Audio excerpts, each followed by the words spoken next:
Support for this podcast comes from Progressive, America's #1 boat insurer. We've all made mistakes on the water, but there's one mistake you shouldn't make: being uninsured. With Progressive Boat Insurance, you can choose coverage for most mistakes you or other boaters could make, helping you float carefree all season long. Quote today: Progressive Casualty Insurance Company and Affiliates. #1 rating based on 2024 filings with state departments of insurance. While every other channel is fighting for your customers' attention, podcasts are where they've already given it.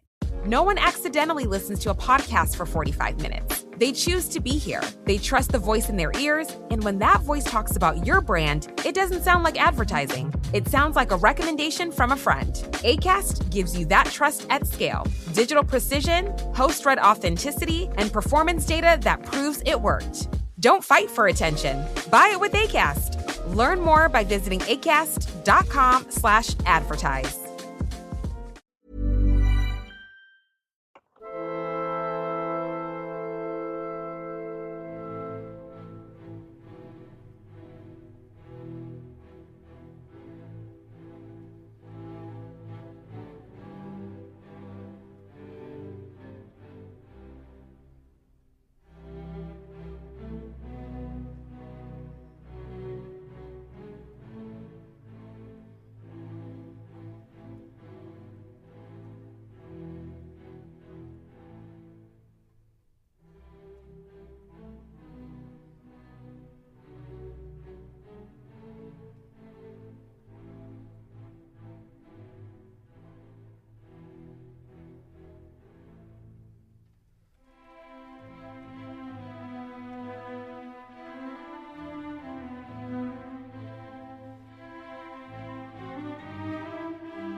Hi there, and welcome again to the Explaining History podcast.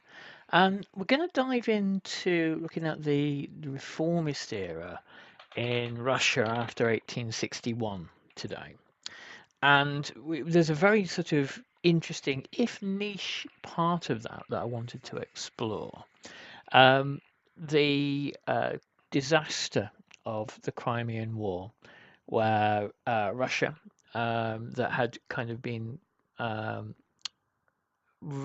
surviving on memories of its military triumphs in the Napoleonic Wars, is suddenly humbled by the British and the French, and to a lesser degree the Turks, in the Crimea, but mainly the British and the French, whose modernisation of their armies, mainly the French, the British actually had significant logistical and other supply issues in keeping their armies fed and warm. But the range of British rifles particularly was highly effective. Deal this epic humiliation to Russia and bring about, in the guise of Alexander II, who comes to power from his father Nicholas I, who essentially dies towards the sort of 2/3 through the Crimean War. Alexander, as this kind of reformist Tsar, who tries to reform some of the institutions of Russian life, but does not do anything about the autocracy, the main issue. Brings about reforms to the army. And what we're going to look at today is the publications that kind of surround the army, and the degree of censorship, kind of military journalism. Think of it like that. The degree of censorship that pervades at the time. There is a fantastic essay by historian Willis Brooks, the book Reforming the Tsar's Army, a compilation of essays by the Woodrow Wilson Centre. And this essay looks at the Russian military press in the Reform era, from the era of the emancipation onwards, the emancipation of the serfs, obviously. To let you know a little bit about the context of the Reform era, Alexander, perhaps one of the more forward-sighted Tsars of the 19th century, essentially says of the institution of serfdom, it will reform itself from below if we're not careful. He comes against great obstinacy from the landowning classes, who try to stymie the emancipation of the serfs as much as possible, as they are about to lose their free supply of labour. Alexander brings about a kind of transition that was happening all across Europe, across particularly Eastern Europe, seeing the final end of serfdom in lots of different countries. He brings that about, but doesn't bring about the kind of the full social revolution that Russia needs, that the rest of 19th century Europe kind of is convulsed by, to create a kind of a modern constitutional state. Perhaps this would have happened had he not been assassinated in 1881. However,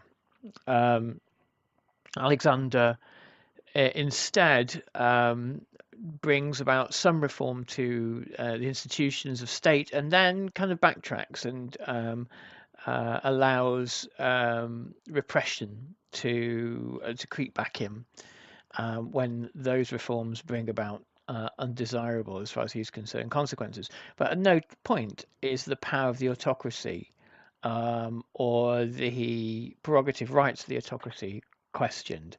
And after his assassination, his son Alexander III reverses many of these changes and creates a far more deeply reactionary regime. Anyway, so E. Willis Brooks writes, scholars of modern Russian history have long considered the severity of government censorship or the well-being of the press, private press, to be important indicators of the political health of the regime in power. N.G. Chernyshevsky's famous statement that in Russia literature took the place of free institutions reasonably suggested the government's attitude towards all who resisted its powers, as well as the power of the pen. For all the studies of government attempts to control the press, however, rarely has the regime's own periodical press been examined, and when it has been tried, the result has often been another example of attempted state manipulation. This essay is the first examination of one part of the government press during the crucial so-called era of great reforms, namely military newspapers and journals. It argues that the War Ministry publications were major actors on the journalistic scene. In addition, like the civilian press of this period, with which it competed for readers, the military press is shown to have clashed often with government policy or practice, with important implications for scholars' appreciation of the post-Crimean War period. In investigating the editorial direction of the Russian military press in this period, War Minister D.A. Milyutin is a major focus, since he had a career-long interest in military journalism, devoted considerable energy to his ministry's publications throughout his long ministerial tenure from 1861 to 81, and not least because he personally supervised the military press policy on a daily basis. So, in an autocratic society, a question we as historians have to ask is, what is the extent of repression? What is the extent of censorship? What is the extent of state control? Often states would like to control more than they can control. Often authoritarianism, it has its limits. There are just things the state cannot censor. Often the sanctions for putting across a point of view, whether that be popular or not, are not sufficient to actually silence people. Sometimes there's an impact on career. Sometimes some journalists fall out of favour. But whatever this is, Stalinism, this is not. And actually, during the reformist period, there were perhaps more opportunities to speak out and say, well, this clearly it doesn't work, or that military tactic clearly is ineffective, or that set of military organizational principles clearly don't work.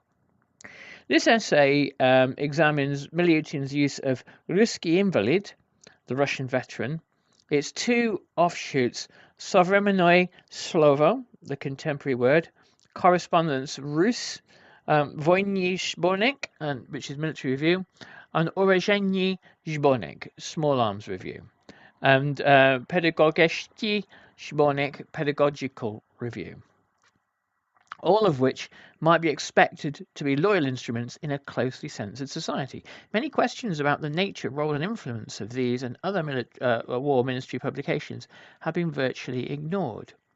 This gap is all the more remarkable because Tsar Alexander II considered both the press and the war ministry of central importance throughout his reign. In fact, the war ministry's media responsibilities were particularly important because it controlled entry-level education for nearly 1/3 of all students in the empire, most of whom would hold senior positions in the military or civil service. Several of these war ministry publications also became the most accessible means of communicating the information thought necessary to upgrade the active duty officer corps, who in turn were expected to be the trainers, one is tempted to say parents, of Russia's million-man peasant army. Although the War Ministry published many additional materials, including monographs, documentary collections, textbooks, and other magazines and newspapers, as we shall see, virtually all such publications further complemented ministerial goals that did not always coincide either with the Tsar's goals or the policies of other ministries. Now, as we know, or you can observe, or you can Google anytime you like, pick a country in the world, pick its armed forces, and you will find journalists writing about that. You'll find journalists very, very close to the military establishment, close in the UK. You'll find journalists who are deeply connected to, embedded with, and aligned with the values of, say, the Royal United Services Institute.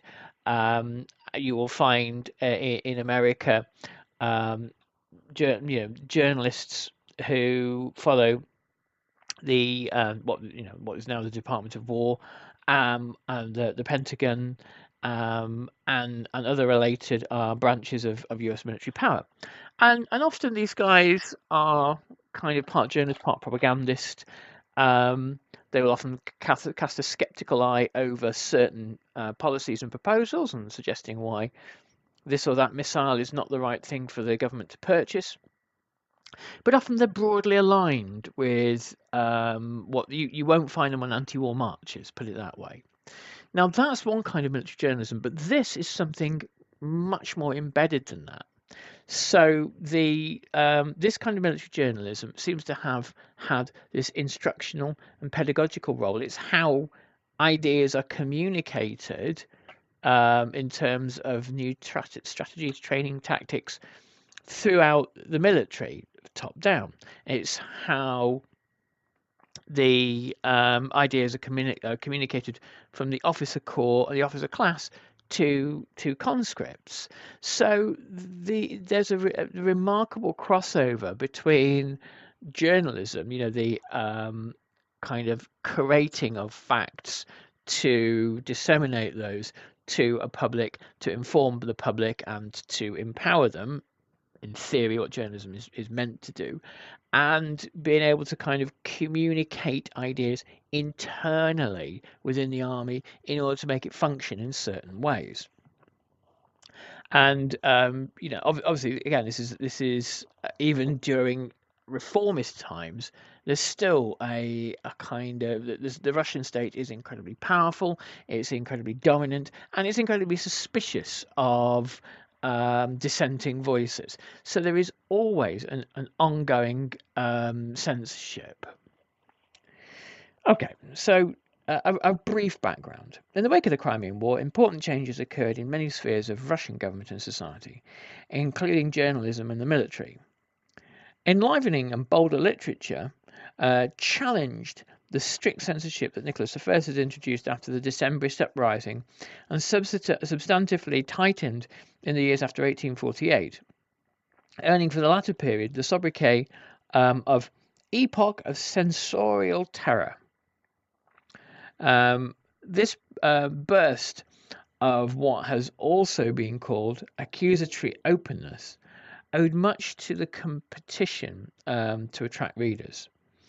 Yet, more than the censors like to admit, it also resulted from the confusion and incompetence in applying Nicholas's draconian decrees. Clearly, after 1856, Russian newspapers and journals had entered a new era, but neither the government censors nor the press had any clear long-term plans of action. During the first years of Alexander II's reign, the War Ministry followed a similar pattern. A new War Minister, N.O. Shukozhinet, loyally followed the Tsar's commands to save money by demobilizing and by eliminating useless units. Meanwhile, editors of military publications pondered new directions, but more often than not faced military censors who were fearful of change. Neither the War Ministry nor the Tsar had any clear vision of concrete reforms, but two extremely significant changes nevertheless did occur in the military press during the Shukozhinet years. With the founding in 1858 of Voynich and the transformation in 1861 of Ruski Invalid into a partly commercial newspaper. In the former case, a Milyutin memorandum was used by the reform-minded staff of the Independent Guard Corps to petition Alexander II to create a sounding board for ideas that could restore the prestige of the recently humiliated army. So, creating internal, sort of an internal spirit of openness, almost sort of like a democracy within the army. I use that term very, very lightly. A sort of more democratized spirit might allow for other voices to be heard, and there are always men of rank and file who are able to say, well, look, when we've been on the battlefield, when these things happen, that's the terrible result, and you need to kind of change strategy in this way. Internal communication in armies is vital. Feedback. Vrbo makes it easy to claim your dream summer spot with early booking deals. From homes with pools to poolside loungers, when you book a Vrbo, you don't have to reserve any loungers. They're all yours. All you have to do is book early. Book with Vrbo. While every other channel is fighting for your customers' attention, podcasts are where they've already given it. No one accidentally listens to a podcast for 45 minutes. They choose to be here. They trust the voice in their ears, and when that voice talks about your brand, it doesn't sound like advertising. It sounds like a recommendation from a friend. Acast gives you that trust at scale. Digital precision, host-read authenticity, and performance data that proves it worked. Don't fight for attention. Buy it with Acast. Learn more by visiting acast.com/advertise.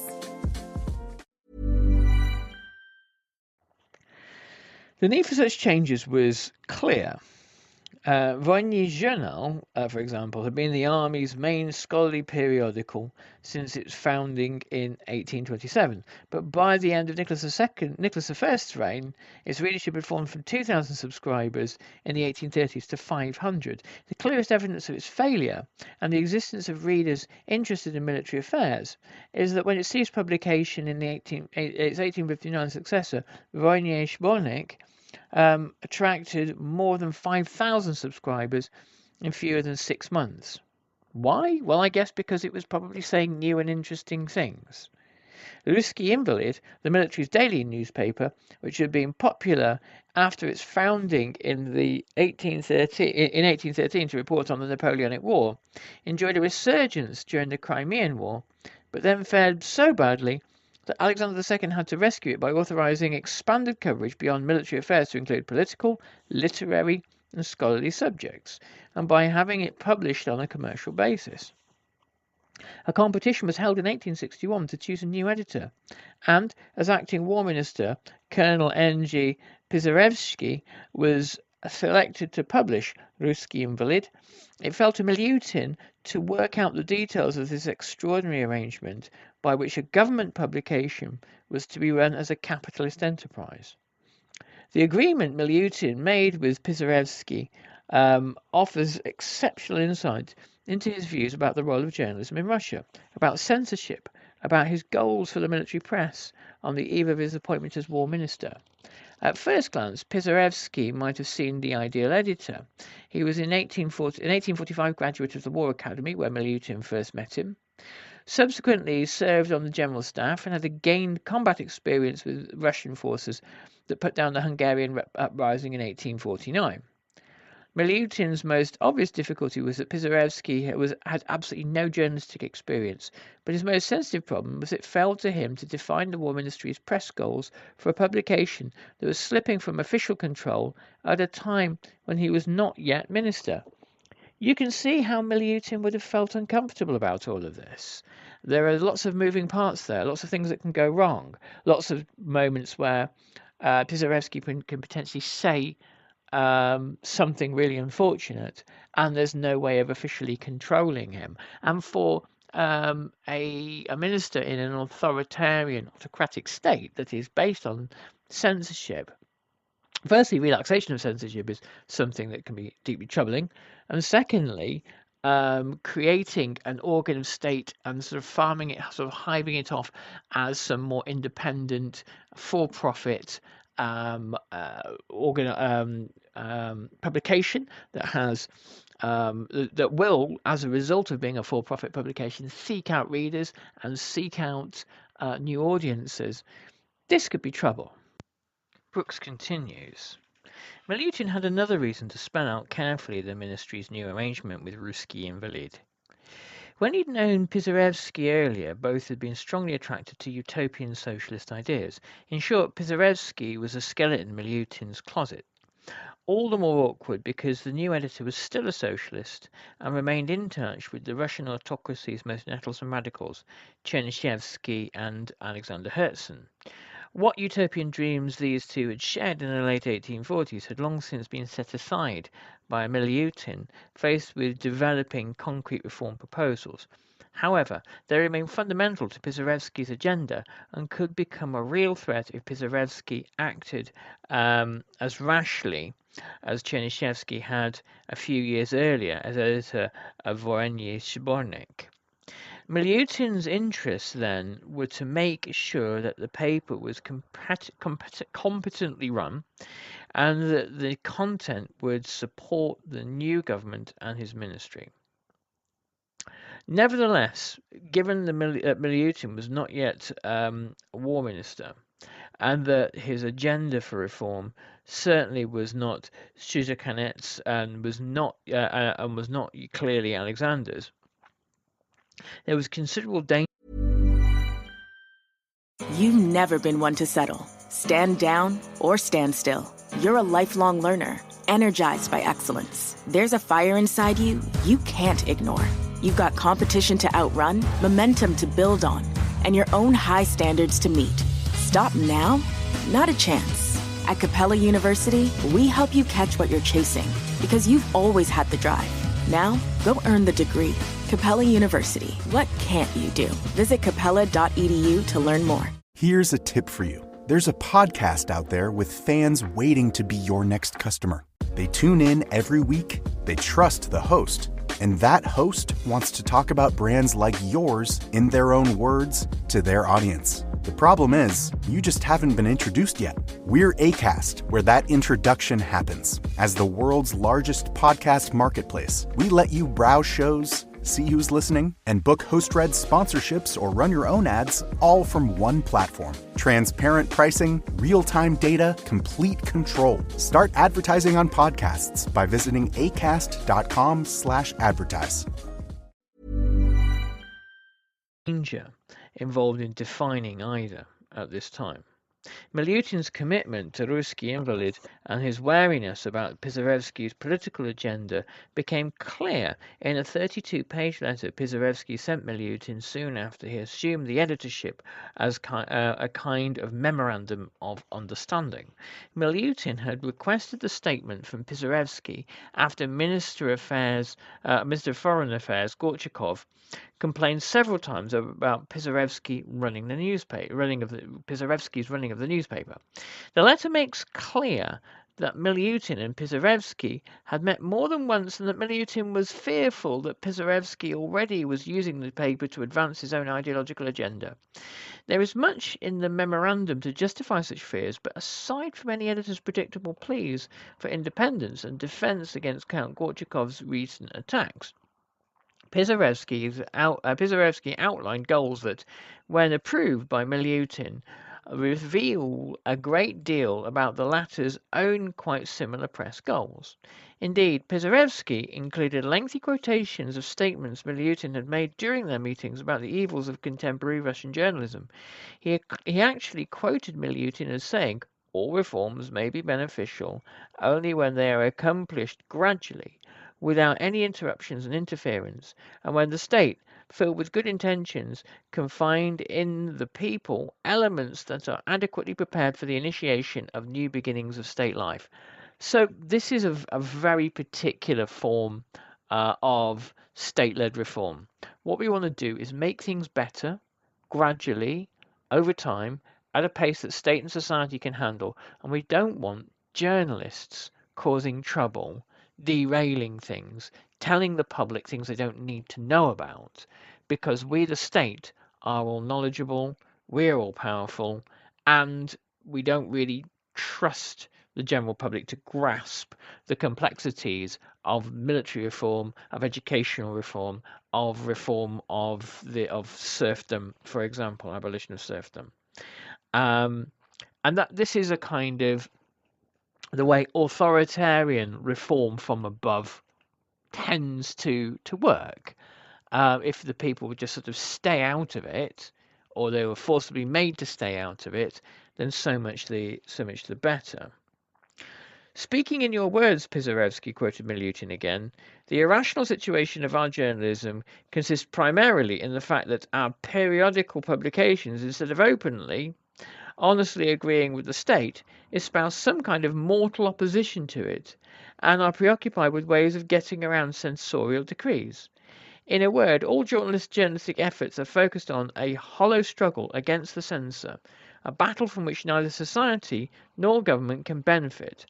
Pisarevsky offered no comment of his own, and certainly no formal rejoinder, as if putting them on record only for Milyutin's satisfaction. He simply announced his full personal responsibility in this new venture, and proceeded to list specific conditions of the agreement. Ruski Invalid was acknowledged to be an organ of the War Ministry, but only with regard to official announcements and semi-official articles. Pisarevsky described how he had been advertising for some weeks about the paper having non-official opinions in other sections, which were the articles that had got him into trouble with the Foreign Ministry. Gorchakov had raised an issue that clearly troubled Milyutin too, that a newspaper with government ties could not overcome the dilemma of opinions that did not coincide with official views. Pisarevsky argued that Western European governments used official and semi-official means to communicate with their citizens, so that Ruski Invalid's situation had precedence and should be seen as normal and even useful to the government. And I think that there's this problem here with Ruski Invalid in that nobody can adequately pin down what it is and is not meant to be.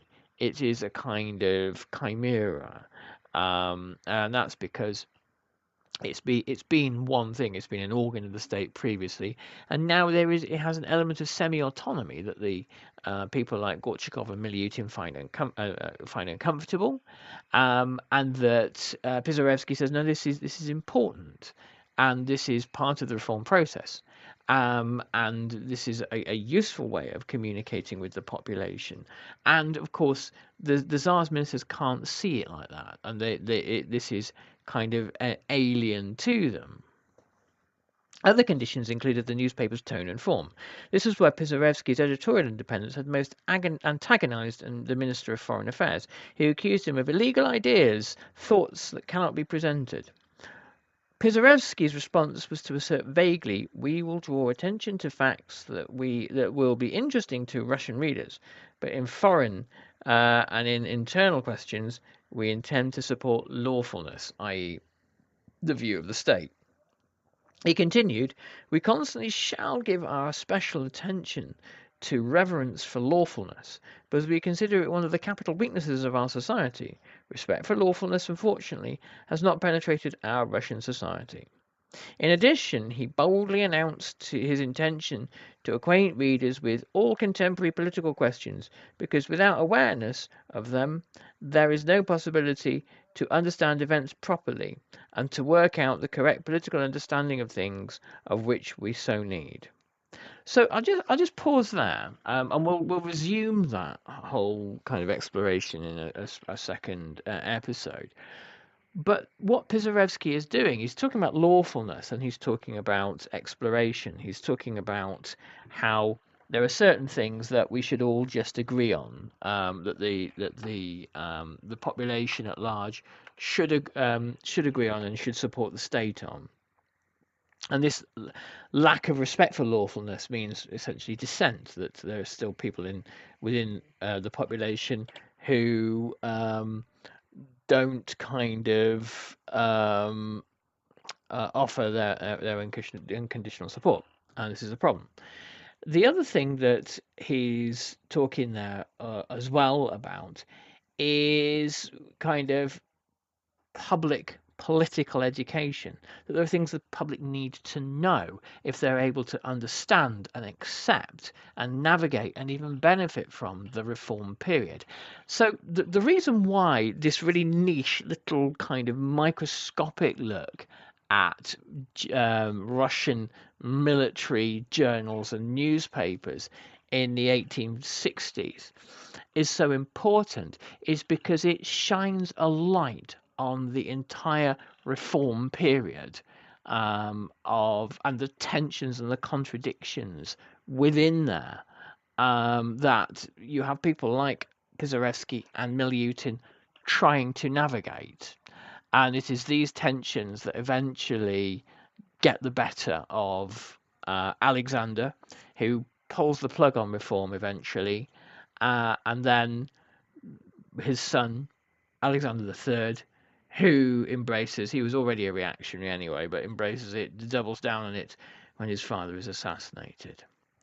Anyway, I'll leave you there. We should be having some interesting interviews tomorrow, I think. So tune in and I'll catch you on the podcast then. Take good care, everyone. All the best. Bye-bye.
You've never been one to settle. Stand down or stand still. You're a lifelong learner, energized by excellence. There's a fire inside you can't ignore.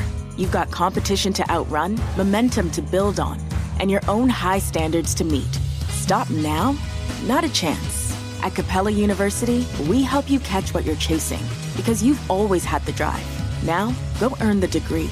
Capella University. What can't you do? Visit capella.edu to learn more.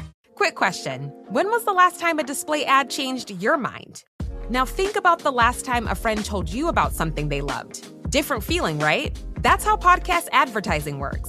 A host who's built real trust with their audience talks about your brand in their own words, in their own voice. It doesn't interrupt the experience. It's part of it. With Acast, you can access the world's largest podcast marketplace. Choose the right shows, the right audiences, the right format. Then watch the data tell you it worked. You're not buying impressions. You're buying influence. Learn more by visiting acast.com/advertise. Thank you for listening to this episode of Explaining History. This podcast is an independent production, and it's listener support that keeps these conversations going week after week. If you find value in the show and want to help cover the costs of research and production, please consider making a contribution. You can join our community on Patreon or make a one-off donation. Just follow the links in the show notes for this episode. Every bit of support is truly appreciated.